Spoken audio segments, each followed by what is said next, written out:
This is Brad Keithley, Managing Director of Alaskans for Sustainable Budgets. Welcome to the weekly Top 3, the top 3 things on our mind here at Alaskans for Sustainable Budgets for the week of December 9th, 2024. The weekly Top 3 is a regular segment on The Michael Dukes Show. The show broadcasts on both Facebook Live and YouTube Live, as well as via streaming audio from the show's website, weekdays from 6 to 8 a.m. I join Michael weekly in the first hour of Tuesday's show from 6:10 to 7 a.m. for a discussion between the two of us about our 3 issues. We post the podcast of our discussion following the show on the Alaskans for Sustainable Budgets Facebook, YouTube, SoundCloud, Spotify, and Substack pages, also on the Alaskans for Sustainable Budgets website, as well as the project's page on national blog site, medium.com. You can find past episodes of the weekly Top 3 also at the same locations. Keep in mind that in addition to these podcasts, during the week, you also can follow and participate in the discussion with us of these and other issues affecting Alaska's fiscal and economic condition by following us on the Alaskans for Sustainable Budgets Facebook page and through our posts on Twitter. This week, our top 3 issues are these. First, we explained why the simple answer some claim solves Alaska's outmigration issue is, in fact, the reason we are in a death spiral in the first place. Second, we explained why the Alaska LNG Phase I project, as discussed in the Wood Mackenzie report, isn't a private sector project, but in fact a proposal that is heavily subsidized by the state. And third, we ask, where the heck is the Regulatory Commission of Alaska, or RCA, on the Southcentral energy issue? The statutes say they should be at the center of it, but when we look around, they are nowhere to be found. And now, let's join Michael. Let's jump into it and start talking about the weekly top 3. We got some interesting topics so far today. Let's get started with the worst simple answer ever, right? The worst. Larry Persily, he never fails to entertain and irritate at the same time. The simple answer, the worst simple answer ever. Well, the background of this is the recent news articles and release by the Department of Labor, Alaska Department of Labor, about where the state's population projections are heading us.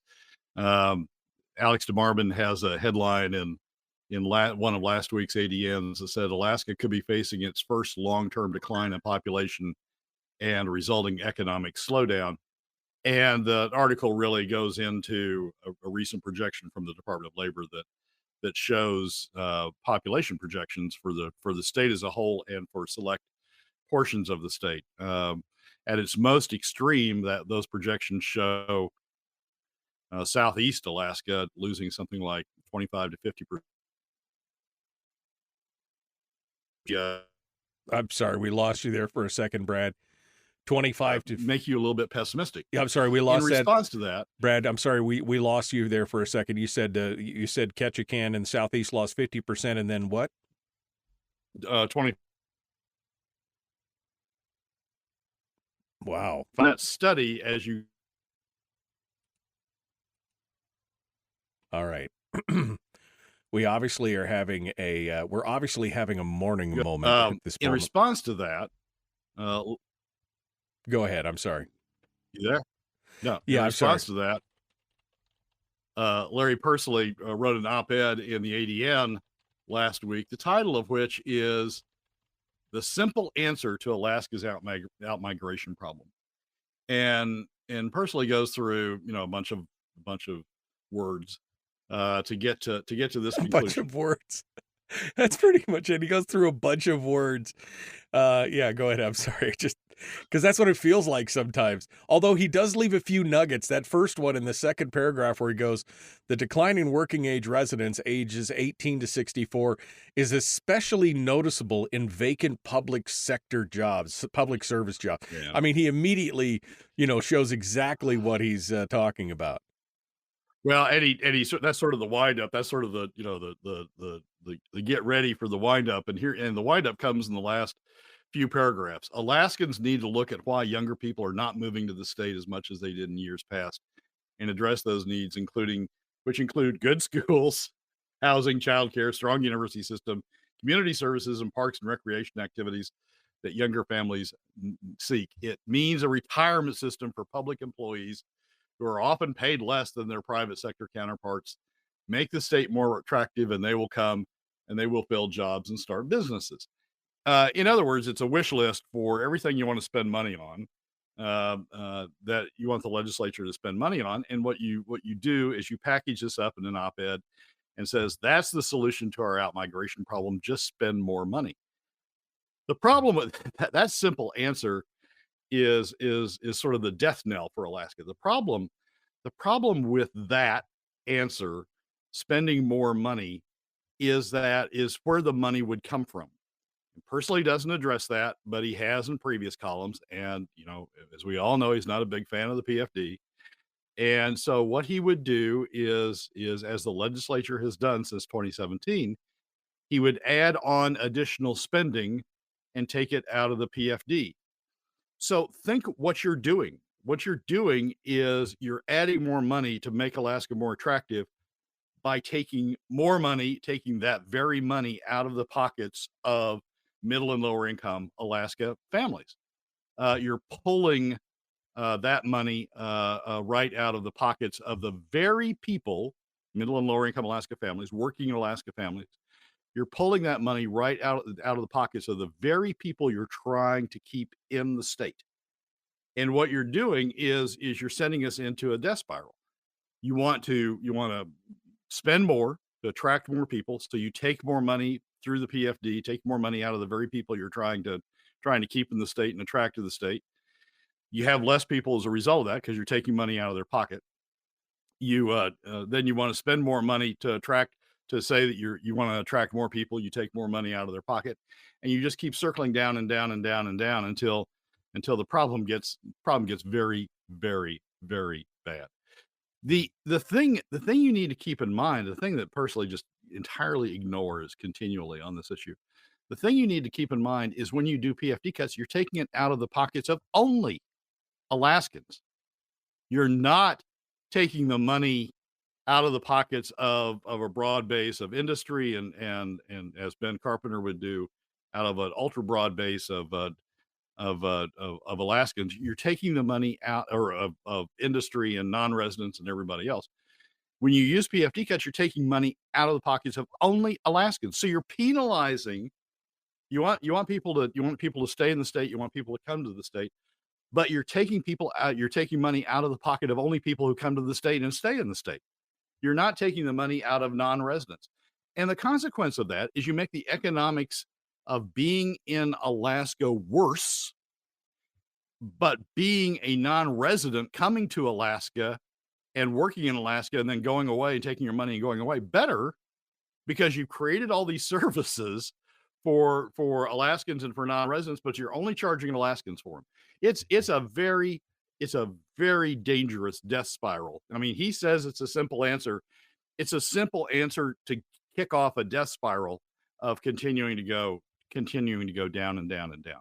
Maybe we need to spend more money in these areas, but by doing it through PFD cuts, which is what he's advocated in the past, by doing it through PFD cuts, you're hurting the very people you're claiming you're trying to help, and you're making it economically more difficult for them in the state to stay in the state, and you're essentially pushing them out of the state and not attracting anyone to come in replacement. No wonder we've got an outmigration problem. We're taxing the people we want to stay. Right. We're taxing the very people we want here. They're acting like in all the various articles that have been up recently talking about this and the opinion pieces. They're all acting like, well, we just don't know why people are leaving. Well, because it's expensive to live here, and you don't care about the private economy, and the private economy is stagnant and struggling. And all you care about is the public economy. You wonder why nobody wants to come to the state? I mean, there's a reason. Well, yeah. And to pay for this public economy, the only people you're having pay for the public economy is Alaskans, working Alaska families. I mean, it's felt hardest by working Alaska families. That's who you're having pay for this. The non-residents who are benefiting from this, the industries that are benefiting from this, Ben Carpenter's ultra broad sales tax would have them contribute also. But by using PFD cuts, you're just focusing it right on the very people. You're taking money out of the pockets of the very people that you want to stay, and you're having to take it much more deeply out of their pockets since you're only focusing it on them. That's your base. Your entire base is the PFD. Since you're only focusing it on them, you're having to cut much more deeply out of their income to fund all these things than you would if you used an ultra broad base and spread the cost burden across a broad base. It's the most self-defeating fiscal policy you can possibly imagine. It's more self-defeating than any place else in the U.S. This fiscal policy is worse than Illinois, is worse than New York's, worse than California's, because you're doing it. You're taxing the people. You're funding it on the backs of the very people of this very small segment, Alaska families, working Alaska families. You're taxing it on the back of that segment that you say you want to be helping and you say you want to grow, but you're taxing it but you're pulling all the money entirely out of them. Well, and that's the doom loop, right, that we talked about. I mean, that's the death spiral where fewer and fewer people are left to shoulder that burden, leaving less people who then later on decide they've had enough, and then they leave, and then it's a smaller group, et cetera, et cetera. And that's that's kind of what we're facing right now. I mean, that's exactly the place that we're at with these people leaving. You see it with the exodus over the last 10 years. Yeah, and nobody's thinking about the revenue side of this. I mean, everybody's saying, "Oh, we got to spend on." Let's pick back up with Pursley's column: good schools, housing, childcare, strong university, community services, parks and recreation, public retirement system, and on and on and on. They're focusing on the spending side, but they're not focusing where this revenue's coming from, and the revenue's coming from the very people only. Right. Only from the very people that you want to stay.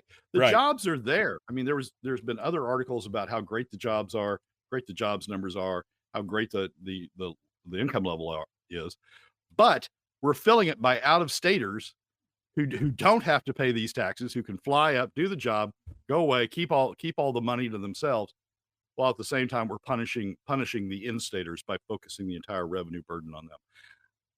What people need to do, what the House minority or House majority needs to do, House minority also, what they need to do is focus on the revenue side and where this money's coming from, and suddenly they will understand why we have an outmigration issue, because we're taxing the very people we want to stay.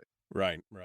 Anyway, I was saying Larry Persily, that guy, man, he has never seen a federal or a government dollar that he doesn't want you to spend at any given moment. I mean, it's just, I don't know. I can see the snarkiness in his writing when I read this. It's like, oh, if all we did was just spend more money, got more money on government, things would just be better, Brad. Yeah, right. Yeah, we'd attract all these people up, and then we just take money out of their pockets to pay for all these programs that we've just developed, just their pockets. I mean, come to Alaska and be treated differently, be treated worse than if you just were a non-resident and came in and did a job and then went back to Oklahoma or Texas or wherever you come from. If you move to Alaska, we're going to treat you worse by taking money out of your pocket than we would if you came in as a non-resident.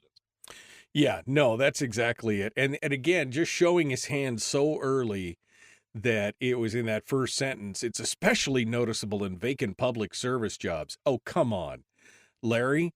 There's a huge dearth of or vacancy rate in, like, the hospitality industry has a huge vacancy industry. The restaurants, the hotels, retail is struggling right now to find enough workers. You're telling me that only the public sector workers are suffering? Everybody else is just fine, just fine? It's the whole thing is just so irritating. All right, welcome back to the program. Thanks for coming in and joining us. We are ready to go. Brad Keithley is our guest. Alaskans for Sustainable Budgets. The weekly top 3 continues. We just talked about the worst simple idea ever. Now we're moving on over to the discussion on AK LNG, which is the what I thought was a pretty viable and pretty apparent answer. No, private sector is not going to pay for AK LNG, especially if it's not affordable. If it made economic sense, they're all about it. If not, hey, by the way, not going to do it. Well, yeah. So there was an op-ed in the ADN this past week that a lot of people are jumping on and citing as sort of the rationale for why we need to keep going forward with AKLNG. The Phase I project that AKLNG's now proposed Phase I project that would come from near the North Slope, not on the North Slope, but near the North Slope, and build a pipeline down by Fairbanks and bring it on down to South Central, about a $10 billion plus costing pipeline. And there was an ADN op-ed written by one of the IBEW guys, one of the labor guys, that says building a gas pipeline for energy and economic security. And in the course of this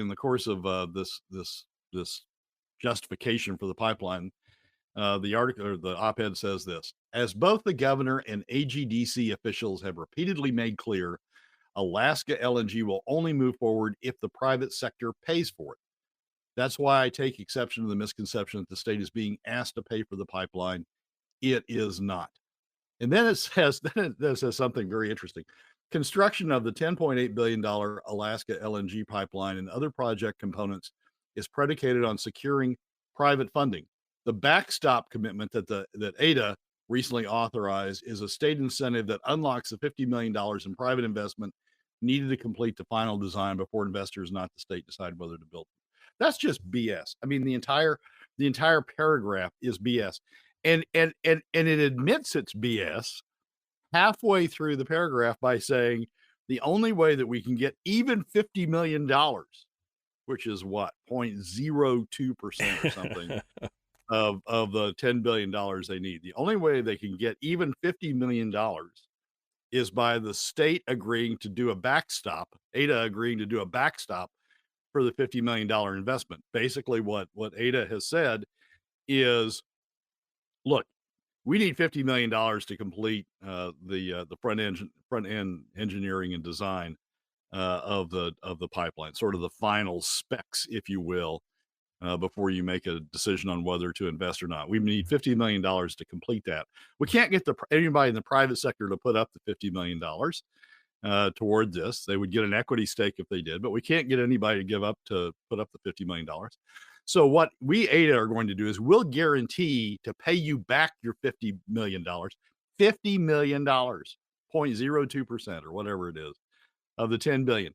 We will guarantee, the state will guarantee to pay you back your 50 million if once we do the front end engineering and design, we can't find any more money out there to build the pipeline. And so we can't even find 50 million. I mean, the paragraph itself admits we can't even find $50 million of private money for this pipeline unless the state gives a backstop, unless the state gives a guarantee, an insurance policy that will pay the private sector $50 million of state money if the project doesn't go forward. It is the most hypocritical statement that you possibly can imagine to say that this is going to be a private sector project when you can't even find $50 million. Well, and for it. All I got to do is consider the source on this opinion piece. This is one of the big wigs with the IBEW, right? So they're looking at all the jobs and everything else. But I mean, this is really just kind of pie in the sky. This whole thing. I mean, he comments that he says that he talks about the Wood Mackenzie report. You and I have talked about that, and you know that the Wood Mackenzie report has some very rosy outlooks on a lot of that stuff. It takes a very optimistic view of some of these things, and in some cases, it's like best case scenario. So, best case scenario, that might happen, but even they don't say that it's a slam dunk. Well, but the Wood Mackenzie study is based on a project that has huge embedded subsidies in it. I mean, we need to go back for a lot of reasons. We need to go back to the 2023 utility study that BRG did before everybody was trying to politicize everything about Southcentral Energy to shift it toward, the thing that will make them money. The 2023 study was pretty straight up, done straightforwardly by a very well respected set of economists and analysts, energy analysts that looked at the various options. They looked at what 10 options for Southcentral Energy. One of those options, and it had three subsets. One of those options was an in-state pipeline. Was essentially what the LNG Phase I project was. It looked at it at three levels: private, truly private funded, 80% subsidized, and then fully subsidized. The Wood Mackenzie study is based on the 80% subsidized project. So the Wood Mackenzie study starts with the assumption of a bunch of a bunch of subsidies for the project to even get it to the point where it's barely where the price point that they come up with in Wood Mackenzie is barely competitive with current delivered imported LNG prices, not competitive with future LNG prices. Right, and we're on the hook for 80% of it. The state's on the hook for eight exactly. out of $10 billion. The state's on forking up $8 billion of it. The 2023 study did look at an in-state pipeline that was privately financed. That pipeline would cost 250% more. The delivered price from a privately financed pipeline would cost 250% more than the 80% subsidized pipeline. The 80% subsidized cost of supply, which is the delivered cost of gas into the NSTAR system. The cost of supply from the 80% subsidized pipeline was, according to the 2023 study, was between $9.20 and $12.60, 80% subsidized. The cost of the truly private pipeline, privately constructed, privately built, privately financed pipeline, $28.20 to $37. That was the range. That's the privately financed pipeline. So when the ADN op-ed article says, as both the governor and AGDC officials have repeatedly made clear, AKLNG will only move forward if the private sector pays for it. No, not even the Wood Mackenzie study says it's going to be privately financed. What the Wood Mackenzie study is saying is going to be 80% subsidized by the state, and maybe you might get a thin veneer of private financing on there once the state has 80% subsidized it. But even then, even with that, you can't get $50 million. You can't get $50 million from the private sector to help finish the study on this thing without the state giving some guaranteed backup that you'll get your money back if it proves that it's, as we all know, it's going to prove is uneconomic. One other thing, Tim Bradner, who's one of the great cheerleaders for the oil and gas industry, and usually can twist things in very weird ways in order to make it come out good for the oil and gas industry. Even Tim can't come up with a good story on this. In an article in the Frontiersman, the last couple of paragraphs are this: but while AGDC's goal is a privately owned large LNG export project with financing guaranteed by long-term LNG purchase contracts, the Phase I in-state pipeline costing $10 billion plus may be difficult to privately even the 80% subsidized pipeline may be difficult to finance privately because of Alaska's small population and lack of industrial customers. The state could, this is Tim, the state could, however, step in to help fund the 42-inch pipeline through its $60 billion Alaska Permanent Fund. While the Permanent Fund is now invested out of state in diversified assets, the legislature, if it chose, could allocate part of the fund. Part of the Permanent Fund to ensure a supply of energy to the state's main population centers. So there's the kick. The kick is we're going to use the fund to secure loans to put it all that. I mean, that's been the play. That's been the play for 25 years, is that they want to get access to the permanent fund. And this is a good excuse to be able to do it. Because if they do it once, oh, they can do it again. They can do it again down the road. And there's the death spiral, Michael. There's the true death spiral, because what the numbers show when you look at the futures projections for imported LNG, those prices are going down well below the projected delivered cost of the LNG project. So if you go with the AK LNG project phase one, what you end up with is a very high cost delivered price of gas into Alaska that's not going to attract any industry, is not going to be able to pay out the pipeline.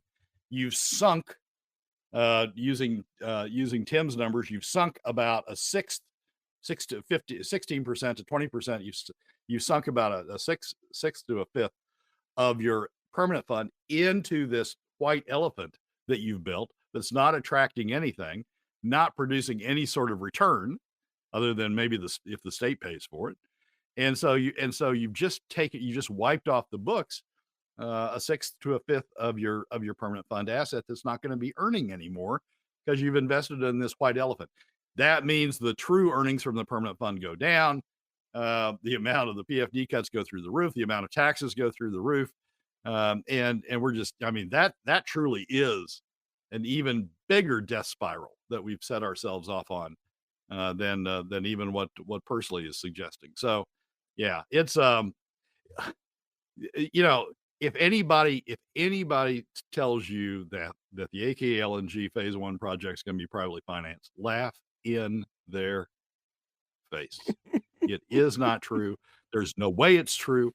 And even at an 80% subsidized level, they're now saying, "Oh well, we need the additional $10 billion out of the permanent fund." Just go away. Did you find it interesting in that article from the Alaska Public Media talking about their retreat on Southcentral Energy, that even Peter Machicki acknowledged that we're going to have to, in the short term, that importing LNG is the only way to make it happen? Yeah. We're going to talk about that in the third segment. Yeah. But yeah, even Toll, even the IBEW guy acknowledges that. And here's another interesting thing. A big part of Wood Mackenzie was saying, look, the reason that AK LNG is better, the 80% subsidized AK LNG project is better than imported LNG, is because we don't have to build the kit for imported LNG. So we save the money on that, and that helps make AK LNG more competitive. Well, now Toll and Machicki and others are admitting, well, we're going to have imported LNG in the meantime. This stuff just doesn't leap off a ship onto the ground. Right. You got to build kit to do it. And if you're building the kit to do it, then you've already sunk the cost to have imported LNG. And that makes the AK LNG project even less competitive. Right, exactly. Because you've already stood up all the infrastructure and everything to import it. Why bother at that point, right? I mean, look, again, I would love to have Alaska gas, but it's got to make economic sense. If it doesn't, then you got a problem. And obviously, this is not making economic sense to anybody who are money people involved in this kind of situation. Can't raise $50 million. Can't get somebody to give $50 million toward this project without a state guarantee. Yeah. It's not making it. And the only people that you find pushing this program are people who, union types who want, the dues from additional union members. It's a public works project. I mean, what they're really advocating is a public works project. We need a bunch of jobs up here. We need a bunch of money up here. So let's have the state commit to it. It will tell people it's private sector finance, but we know it's not going to be. But let's sort of get them involved in this. Where the rubber's going to hit, I'm really intrigued by what's going to happen this legislative session. Who is going to stand up and say, yeah, we need to keep going down the AK LNG road? Who is going to do that? Because the person that does that, they don't understand economics, and they don't understand finance, and they don't understand any sort of numbers, because even the starting point, the Wood Mackenzie study is 80% public financed, so 80% subsidized. So it's the legislative session is going to be interesting. I know a lot of people say, well, we need Alaska resources, we need to do this and that for Alaska resources, but do we need to sink Alaska economically? Do we need to build a white elephant? Do we need to build a project that we can't even get somebody to commit $50 million to?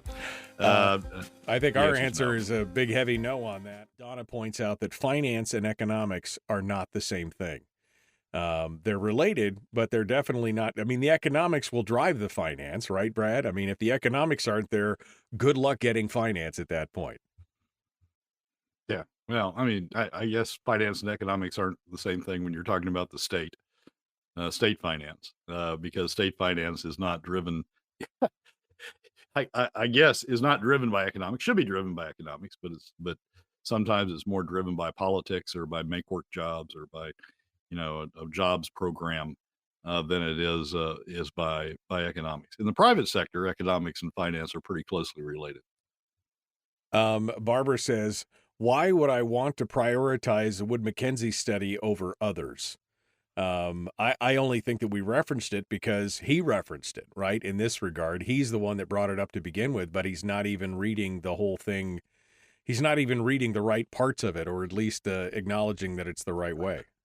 Well, the Wood Mackenzie study is interesting in that they don't talk about a private sector project. They just talk about the project as AGDC now defines it as the AK LNG Phase I, and they embed the 80% of subsidies into the Wood Mackenzie study. So you don't get a sense out of the Wood Mackenzie study of a comparison between what a state subsidized project is versus the private sector project, because the Wood Mackenzie study doesn't study a private sector project. It just starts with the 80% state subsidized project. You can see that in the study when you start looking at it. There's a cost sensitivity slide that shows you some of the subsidies that are built in there. But you can't tell if you don't know any better and you just read the Wood Mackenzie study. You just think you're looking at a private sector line, but you're not, because they've embedded all of the subsidies in there to begin with. So yeah, you can't tell. You can't use the Wood Mackenzie study. Well, this RBG study, which we've talked about briefly, but really nobody else has brought up. I guess my bigger question, and this is going to go into number 3, which is, where's the second study that the utilities did, right? I mean, the utilities did a study. They said it was coming. They did the first one and it was not looking good. And they're like, well, we need to do a deeper dive to really get the metrics on this. And then it's crickets. We haven't heard anything. We haven't heard anything since. Yeah. I think we only hear about it on this show. I mean, I think we're the only ones talking about it. Right. It was done. There's references. John Sims and others made references to the study being done and made references to pieces of it, but they've never released it. And so it's just it's sort of humorous. You look at what they're advocating for, and you think, oh well, the study must have disproved that, or else they would release the study. I'd use the study to back up my points. Right. But the second study must undermine those points. And the second study was to focus in on again a truly private sector, what the best private sector approach was. The first study said basically it was imported LNG. Presumably the second study says that also, but people just don't want to jump on that. So let's just bury the study. Right. Barbara goes on to say, I guess I'm wondering what are the competing studies? And you mentioned again this RBG study. What BRG? What is that? What is the where is that study, or what's the name of that group? What is BRG? BRG is a research group, sort of like Wood Mackenzie, that was hired by the utilities in 2023 to study the options. And you can find the study. I usually go to the NSTAR page, the NSTAR Cook Inlet page, which has references or which has links to the BRG study. But you can also find it. They did present the study itself to the RCA, and they presented it to a couple of legislative committees at the beginning of last session, and then it sort of disappeared in terms of references to it. They made bad But news. you can still find the study itself at the NSTAR Cook Inlet page or at the various early hearings in the legislature. They made the bad news disappear. Is that what you're saying? that even with 100% private, it's going to be 200% of what it actually needs to be. 250%. 250%. Even at 80% subsidies, it's barely equitable. I just, it's mind blowing. Brad Keithley is our guest. Alaskans for Sustainable Budgets. We're continuing on the weekly top 3. We're on to number 3. And the question is, where the heck is the RCA, the Regulatory Commission of Alaska? Brad, we're talking about AKLNG. And, of course, the big question is, what's the RCA doing? I mean, they're the ones that are supposed to look out for our interests in this, in the utility areas and everything else. And we got a crisis coming, 2027, and it's all crickets. What's going on? Yeah, I don't know. So it's bigger than AKLNG. It's really bigger. It's really the Southcentral energy situation itself. I mean, it's being generated by the shortfall in Cook Inlet gas, or the decline in Cook Inlet gas below needed levels, required levels. And one of the proposed solutions is AKLNG. But the problem itself is, where is our energy going to come from in Southcentral? What's the source of the energy going to be? And that includes an analysis of AKLNG, but it also includes an analysis of imported LNG, and includes an analysis of subsidies to Cook Inlet producers. It includes an analysis of renewables and that sort of stuff. And what's the right mix? There was an article in Alaska Public Media that sort of brought this to a head. Said Southcentral mayors say time is running out for utilities to address the looming natural gas shortfall. And it's a report on a conference that the Southcentral mayors, Wasilla, Kenai Peninsula, Anchorage, have been engaged in, conversations they've been engaged in to encourage a solution, because they're the ones, their constituents are the ones that are going to be hit if we don't have a solution to the energy shortfall beginning in the latter part of this decade. And so there was a conference that was sort of meant as the culmination of the mayor's efforts, and it was just, yeah, we got a problem, and we don't have a solution to it yet. But mayors say, the headline is, mayors say time is running out for the utilities to address the looming natural gas shortfall. Here's the thing that just stuns me. In any other state, the Regulatory Commission, the Public Utilities Regulatory Commission, would be at the center of this, because they have in every state, including Alaska, they have the statutory obligation to supervise the activities and decisions of the utilities, and make sure the utilities are operating in the public interest. You have these agencies because the utilities are monopolies.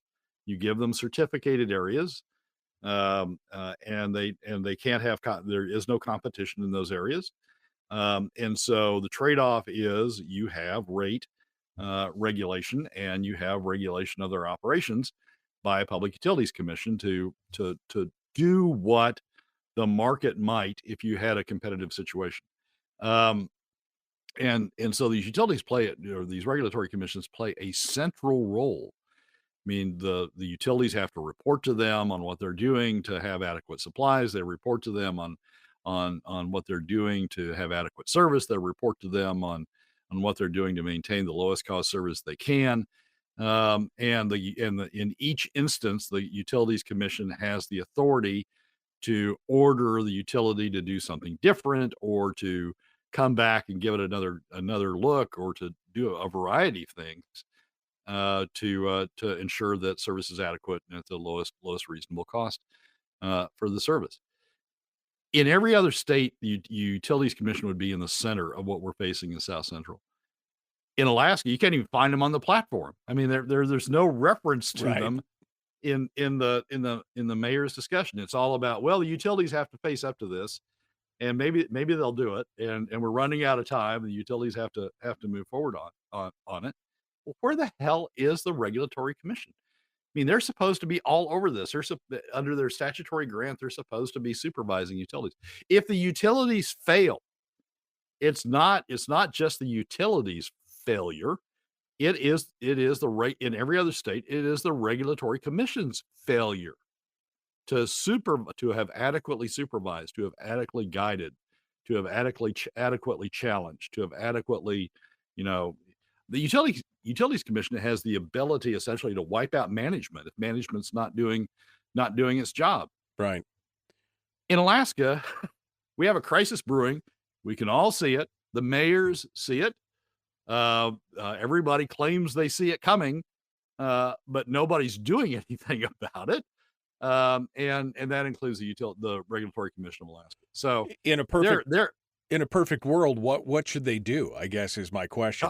In a perfect world, what would you say? I mean, if you were the chair of the Regulatory Commission, what would be your actions? What should they be doing to make all this work?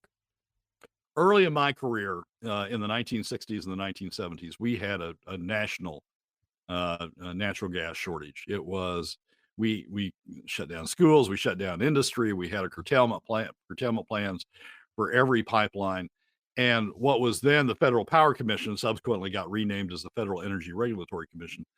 The Federal Power Commission was right in the middle of that, ordering the pipelines to come up with plans on how they were going to deal with the shortfall, ordering them when it was clear they weren't going to have enough gas to develop curtailment plans that had certain criteria in it, and to implement those curtailment plans when the situation hit. And then on the other side, doing things. The Federal Power Commission had in part caused this problem by how they were pricing wellhead production. They had jurisdiction over wellhead production. And on the supply side, the Federal Power Commission did things to help increase the supply. We ultimately worked through that crisis a number of ways, one of which was the Natural Gas Policy Act of 1978.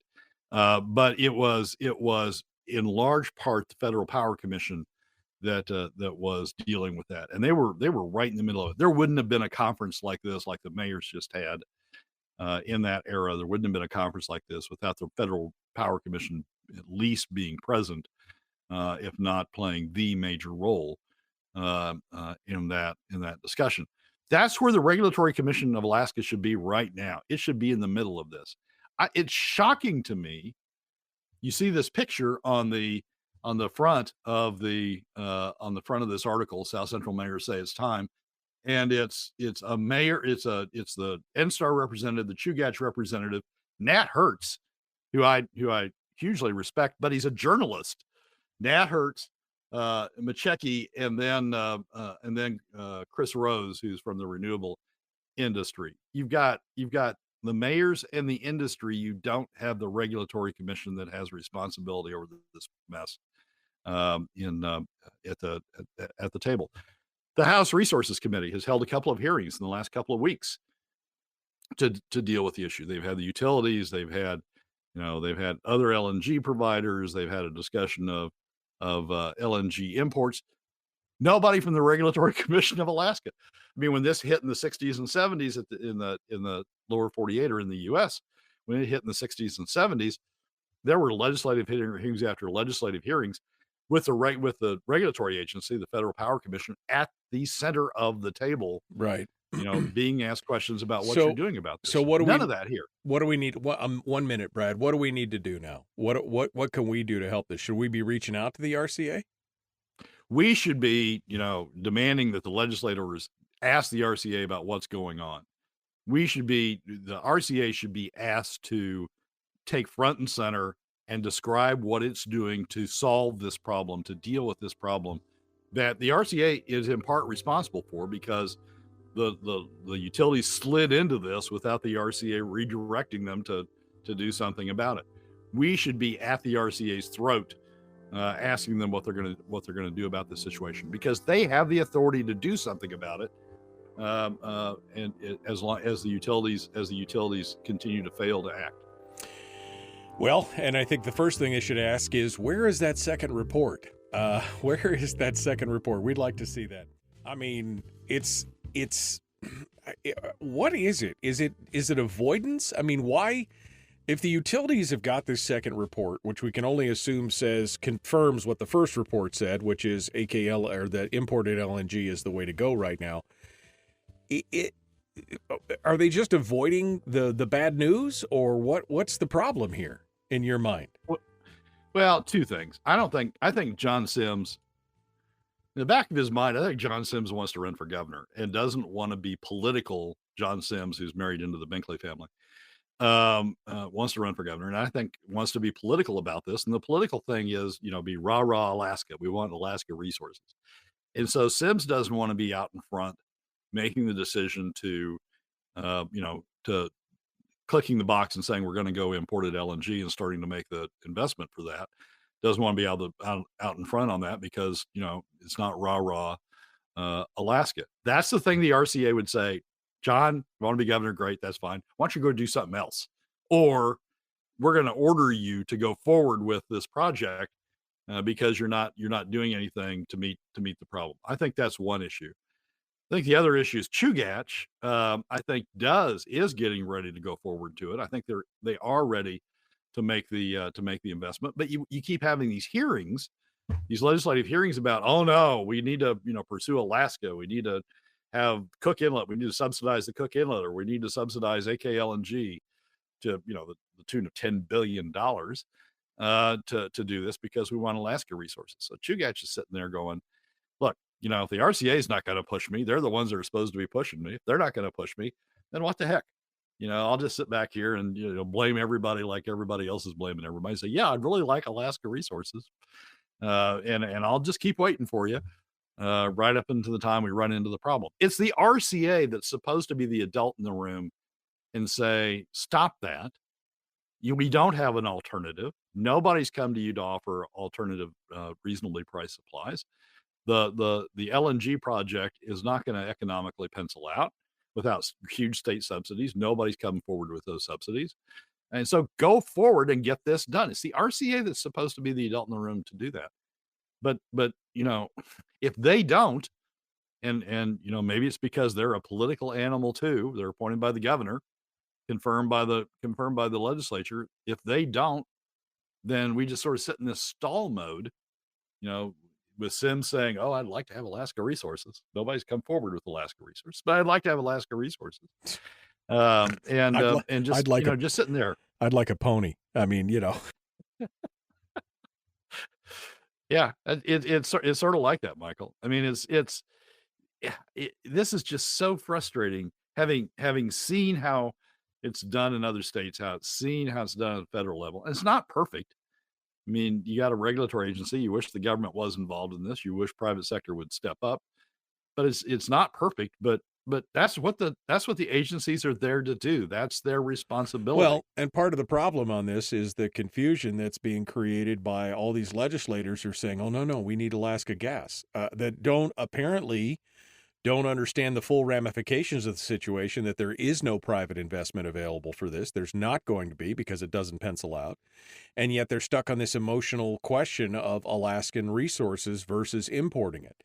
And while I understand it's distasteful to import it, it's the only economically viable solution at the moment. Yeah. And maybe they should pick up on the portion of, or maybe, I should emphasize more the portion of Doug Toll's, the IBEW guy's op-ed that says, yeah, well, we got to have imported LNG for a while. Maybe they ought to pick up on that and say, yeah, okay, let's do that. And once you make the investment to do the imported LNG, then the problem sort of goes away because you've got the investment. Now you can do it. Now the economics are apparent that imported LNG is cheaper than the $10 billion, the subsidized $10 billion investment to do AKLNG, and you just sort of let that go on. And maybe that's where we ought to be picking up. Yes, even the AKLNG advocates now admit that we need imported LNG. So let's go forward. Let's get the filings done. Let's get the investments made. Let's get the commitments done. Yeah. to do imported LNG. Because that's where we pick this up. Again, it's not like you flick a switch and it just starts happening. I mean, this is a process. It's going to take until 2027 to get imported LNG stood up. I mean, it's going to take a couple of years for all that stuff to happen. I mean, it's just not like tomorrow, oh, we've decided, let's do it. It's not like going to the store and getting a carton of eggs. I mean, you gotta plan for it, and you got to get started now. Yeah. And as at least the headline says, Southcentral mayors say time is running out. Well, it is running out. And now's when time's running out, now's the time to make the decision. And if Sims won't make the decision, if Sims is concerned about the implications for his future political plans from making the decision, fine. RCA step up and do it. RCA, tell him. So John can say, later on, I didn't want to do it, but the RCA made me do it. That's what the RCA is empowered to do. That's what it's there for, to do those sorts of things. Well, and again, you'd think that the legislature would see that. The RCA to, yeah, you'd think that the legislature would see that as well and start to call on these things. You'd think Sims himself, if he really wanted it, he would be pushing for those guys to, he'd be calling, hey, you guys want to come in here and tell me what to do so that I have some political cover? You got to do whatever it takes at that point. All right, Brad, what are you looking at for next week? We got less than a minute here. Oh, well, the governor's going to come out on Thursday with his, the DOR is going to come out with the spring revenue or the fall revenue forecast, and the governor's going to come out with his budget and 10-year plan. So next Tuesday's program will be all about that in various ways. Yeah, there one I highlighted a piece in an article that basically made me look at it, because it was like they said something like that. The next year is going to be kind of a tough year, or a tough kind of $1 billion. Yeah, kind of a tough year. All right. Well, Brad, thanks so much. Appreciate it. We'll talk to you again next week. Michael, as always, thanks for having me. Well, that's a wrap for another week's edition of the weekly top 3 from Alaskans for Sustainable Budgets. Thank you again for joining us. Remember that you can find past episodes on our YouTube, SoundCloud, Spotify, and Substack pages. And keep track of us during the week on Facebook and Twitter. This has been Brad Keithley, Managing Director of Alaskans for Sustainable Budgets. We look forward to you joining us again next week on the Weekly Top 3.